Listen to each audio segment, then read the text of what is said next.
Well, good morning, everyone. I'm in my studio this morning and going to look at painting watercolours for the absolute beginner. Um, I mean, a lot of people say to me, painting in watercolours, it's very difficult. You can't correct, um, and they start off with oils or pastels. Um, but to be fair, um, you've still got to know how to use them and how to achieve a result. And this is the same with watercolour. So, my personal opinion is that if you like painting in watercolour, then just learn to paint in watercolour. Um, so, I'm going to lead you through the basic principles, everything you need to know about painting with this lovely medium. Um, and I'm going to run you through the materials that are, the basic materials that you will actually need. Um, Obviously, to start with, a pencil is ideal for putting an outline drawing onto your paper. It's not vital, you can go straight in with the paint. But HB, 2B, 3B, I would recommend 3B so you don't damage the paper. Now, the actual paper itself, well, what I've got here is Bockingford, good old English paper. I think it's made down in the West Country, and I also recommend these pads that I get quite often, the Pink Pig pads, and you can buy them with Bockingford paper in. I use them for sketching and painting out of doors quite a lot. It's nice to get a decent pad when and go for Bockingford. Varying papers you could use, but I would recommend that when you're learning, the Bockingford is probably the best of the cheapest papers, and you could of course use Canson, which they do make some good papers, but what the paper you need is wood pulp. If you buy a cotton or rag paper, they're less forgiving, very much more expensive, and to be fair, I just normally paint in even if I'm looking to produce gallery work, it's in a good quality wood pulp paper. And as I say, Bockingford springs to mind as one of the best, or Canson if you they do pads as well. But search online for Pink Pig, because they do have a wide variety of different sizes pads. This is A4, just purely so that you can see it. The other things we need, well, brushes. Well, I've just selected, I've got, I don't know, I may have up to 100 brushes, but really you don't need them. You don't need 100 brushes. All you need is basically 3 to get started. A fairly large brush, well, I would call it fairly large, number 8, number 6, and a number 4. But they could be any sizes really. A large, medium, and small. You obviously need the paints. This is what I use quite often when I'm out sketching. It's a Daler Rowney little box that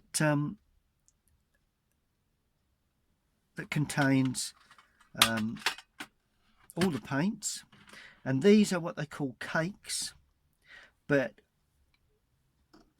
what I normally do is buy a box of cake paints like that, and when they get so they're getting running out of paint, normally end up with a hole in the middle like that. See that indent there, and so consequently all you do is just take a tube of the same colour, obviously, and then just top it up just like that. And that's what I do, and I find that works particularly well.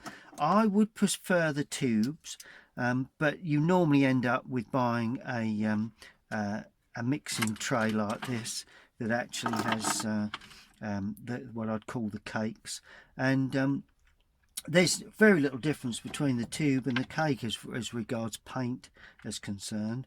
I would recommend that you buy the best quality paints you can. I know artist quality or professional quality are the best, but they're a little bit expensive.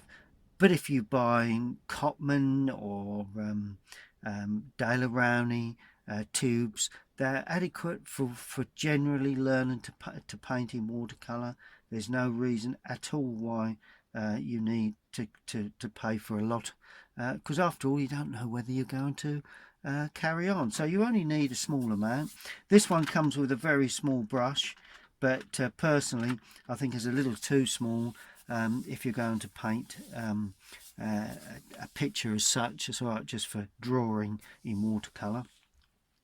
And obviously tubes, well, as I say, as they run out, all you do is go down to the art shop and ask for tubes of that same colour, and then just squeeze them in and fill up the pans again, and that's as simple as that, really. Now what I'm going to do, and of course a water jar, that's quite important, because unless you've got a water jar to contain your water, I actually use a tin.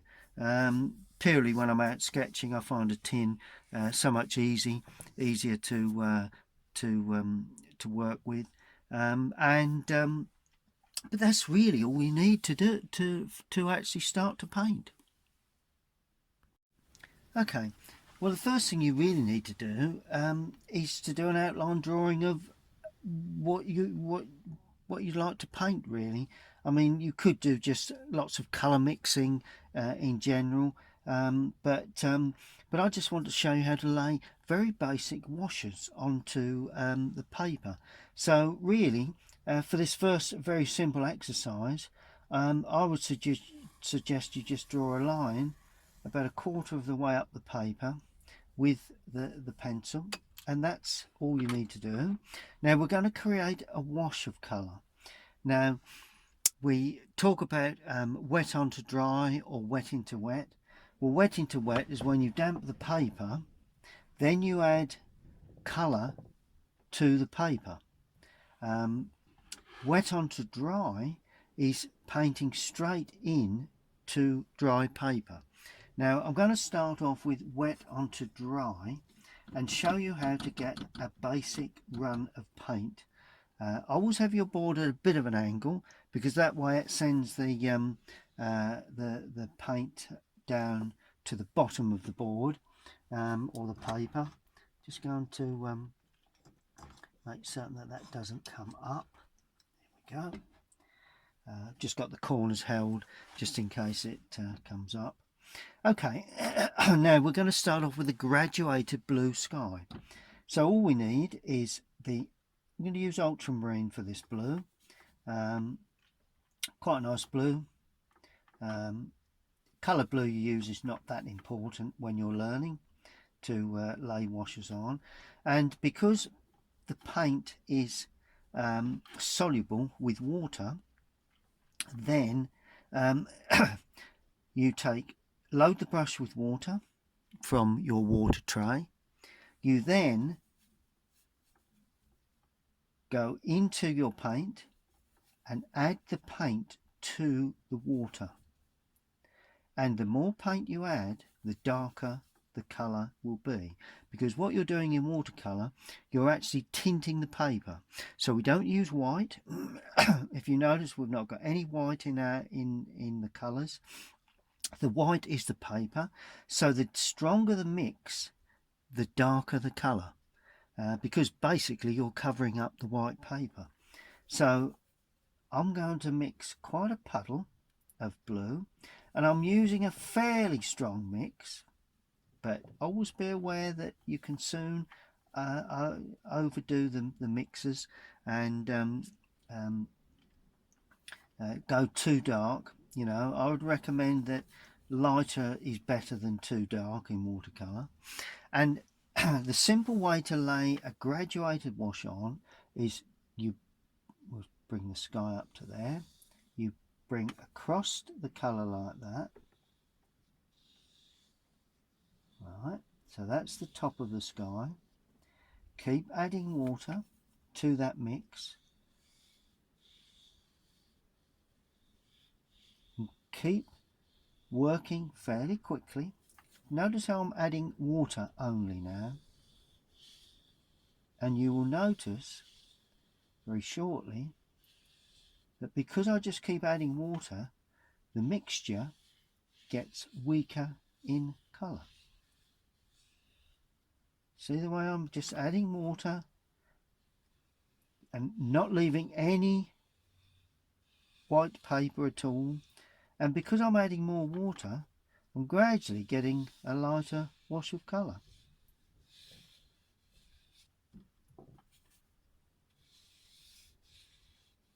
And I'm working my way down to what will be the horizon. And that's my horizon line. So we've got a graduated wash from dark, medium through to light. We haven't damped the paper. All I've done was mix a colour of or a blue fairly strong. I've put that on first. Then all I've done is just keep adding water, and all of a sudden, as you work down, it gets lighter and lighter. Now that is the simple and easy, the very basic principle of watercolour painting, really. You're just tinting the paper. Right, I've allowed that to dry for a moment. You will notice with watercolour that it dries at least a tone or two lighter. So consequently, if you think it looks a little dark, don't add more water and lighten it. Leave it. If you think it looks very, very dark, then yes, you need more water for a lighter mix. But in general, it will dry a tone or two lighter, and you'll notice as that's drying, it's getting lighter and lighter. So it's important that you don't go too light, because if you're too light, then it will dry up very anemic, really. Okay, now this is the first exercise in actual mixing colour. Now I do have greens because I'm going to put a green field on. I do have a green, or a couple of greens actually, Viridian, and I think it's Hookers, I'm not sure, but it's actually leaf green, sorry, that one. I want to show you now how to actually mix your colour, and the simplest way to mix colour, there again, load the brush with water from your water container. Notice I've got a tissue there, which is always useful. If you've got too much water, you can just soak a bit off the brush or colour and what have you. I have cleaned the palette just so as it so you can see the colours better as I mix. Now greens, basic principle, with colours, there's only three main colours, what they call primary colours. That's blue, yellow and red. Every colour you see will be a combination of a blue or a combination of two or three of those colours. So it could be a blue and a red, purple, or a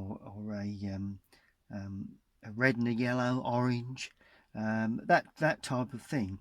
But to get green, you need a yellow and a blue. So all I'm going to do, I would recommend that when you're mixing your colours, take the weakest colour first. So, and the weakest colour, if you look at the two, I'm going to use the cadmium yellow and the ultramarine, the same as the colour in the sky. And if you look at those two colours, the blue is the darker one. So I'm going to start off with the yellow, purely because it's the lighter colour. If you go in with the blue and it's and you put too much colour in, you'll need a lot of the lighter colour to bring it back. to the colour you're looking for. So I've got my yellow. Just keep adding water, keep lifting off colour from the palette. And as I say, there again, the more colour I use, the less water I use, the actual darker that colour will be.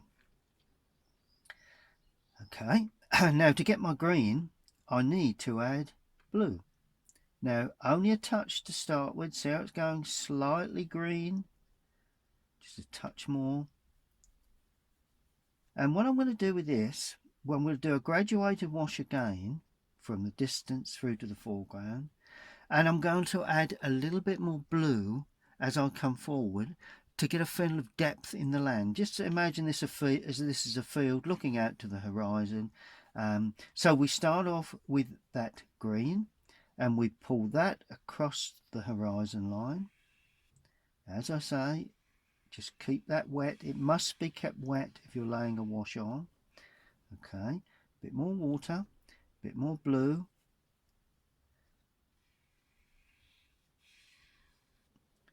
Bit more water, bit more blue. So there's a lot of blue there. It's okay. And notice how it will gradually blend and merge together. Bit more blue. And as I come forward, it gets darker because I'm adding more of the blue. And that's the way you get a graduated wash, by mixing the colour.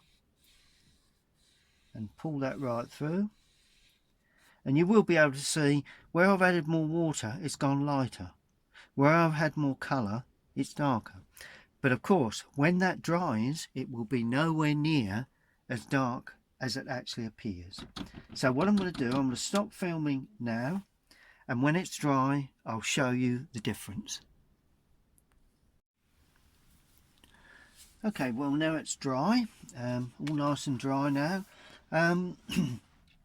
As you can see, you know, even that appears much lighter than it was when that area there, when we first laid the colour down. So always bear that in mind with watercolour. Okay, now the next thing really is the looking at mixing other colours really, and to do that I'm going to take the slightly smaller brush. Don't know what I said that was. Did I say number 6 or whatever? And what I'm going to do, I'm going to paint some distant land. Now, distant land purely is so easy to paint because it's a blue and a yellow, really. I mean, the same two colours, but this time just a little bit more blue. So I'm just picking up a bit of the blue, more or less the same colour as that area of grass. But of course this time I've added water to it, so it's much lighter. And let's have a couple of hills, shall we? So all you've got to do, and this is where we're over painting onto dry colour. Now if I were to put this colour in while that area was still damp, unfortunately you'd end up with it would just bleed into it because it just all runs together. But because the area is dry, so we're going on to we're overlaying another colour onto the colour we've already got. And if it's darker, it will show. It will always be darker because you've got not got white paper now, you've got a very light blue. And all we do, we stroke across like that and just have that bit of land, just like a hill, coming across like that. Here we are. So that's a hill in the distance. Okay, and the other side we've got a hill that's a little nearer to us, and that means just a little bit more yellow in the blue. So it's it just feels as if it's slightly nearer. So it's not dissimilar to that green there, but considerably lighter because there's more water in the mix. And all you need to do for that, this one could be taller actually, and just sweep over that, and you can just blend that. See where it's blending there? You've got a soft edge there, but you've got a hard edge here. Let's reload. Try never to run out of paint, because if you run out of paint with the brush, you end up getting lots of hard edges. Let's finish that there like that. There we go. Now allow that to dry. Notice how it's dry there and damp. Dry there and damp there. We've got a hard edge. Not too concerned with this, but that's what you get if the colour dries underneath before you lay the next area on. Good. So that now, and all of a sudden we've got ourselves a feeling of a bit of depth. Because we added more blue to that hill and more water, that sits back. Because we added a touch of yellow to that mix, that in effect made it, although it's a blue green, it's more distant green. So this is more of a foreground green. That's a middle distance green, and that's a distant colour. And all of a sudden we've got that effect of depth within a landscape. And because we've graduated the sky down to the horizon, always looks as if you've got nice depth away into the distance. Good. Well, there we are. You've learnt exactly how to lay on graduated washes, mix basic colours, and how to mix colours to produce depth in if you're looking to paint landscapes. I suppose it'd be nice to have something, you know, just to relate to in the sort of middle distance really, or foreground. Okay,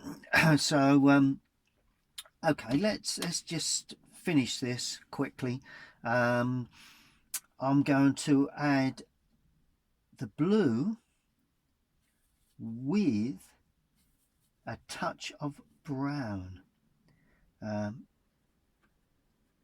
burnt sienna, to give me quite a dark brown colour. Notice I'm taking a little bit of colour from the, they're both dark colours, so you could start with either of these colours and still achieve a reasonable result.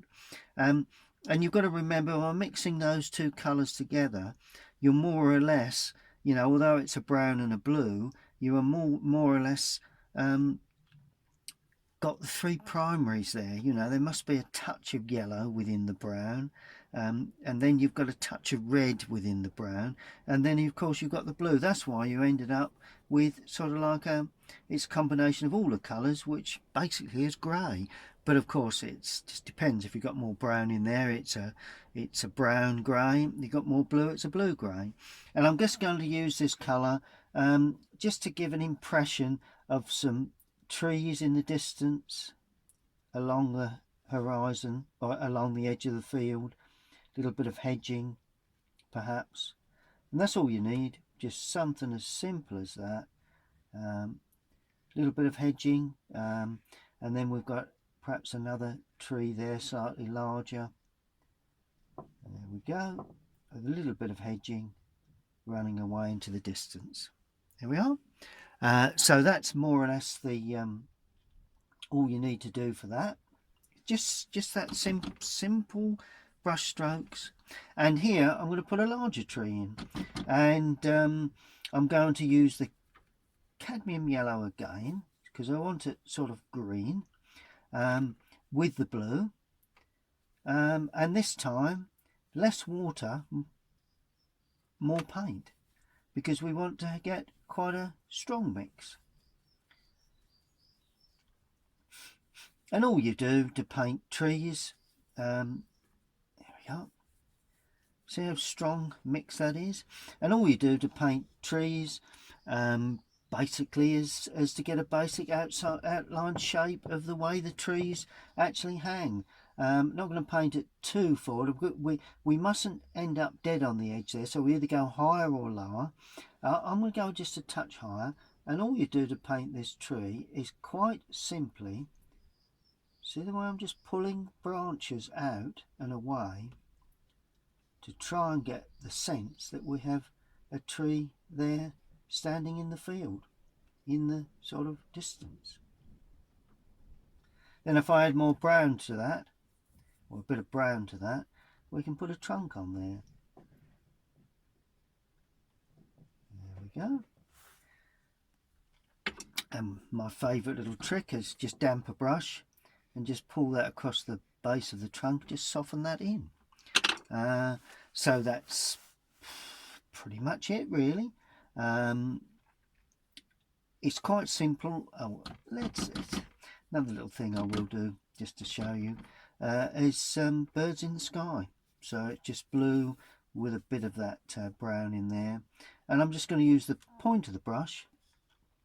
And birds, quite easy, it just helps fill up the space. It's quite a large area of sky, so it's quite simply one large one, and you can just put ticks if you like. A lot of artists just do a tick, you know, but I would, you know, this is my way of putting birds in the sky.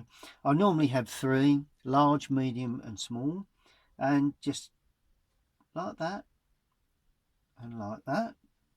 There we go. 1, 2, and another one right in the distance, 3.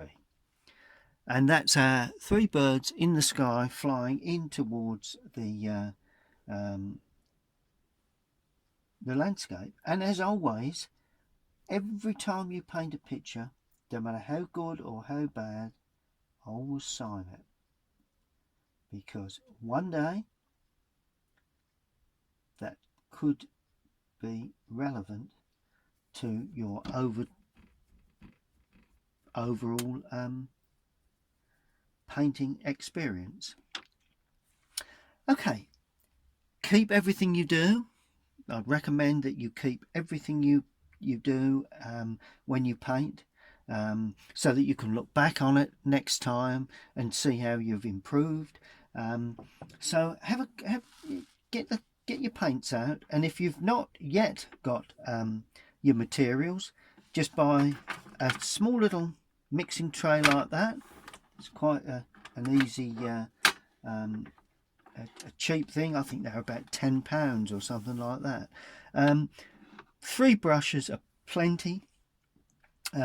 Any container for water, and a pad. I recommend Pink Pig International, good British company. They do have Bockingford pads. That's A4, but you could have something a bit smaller if you wish.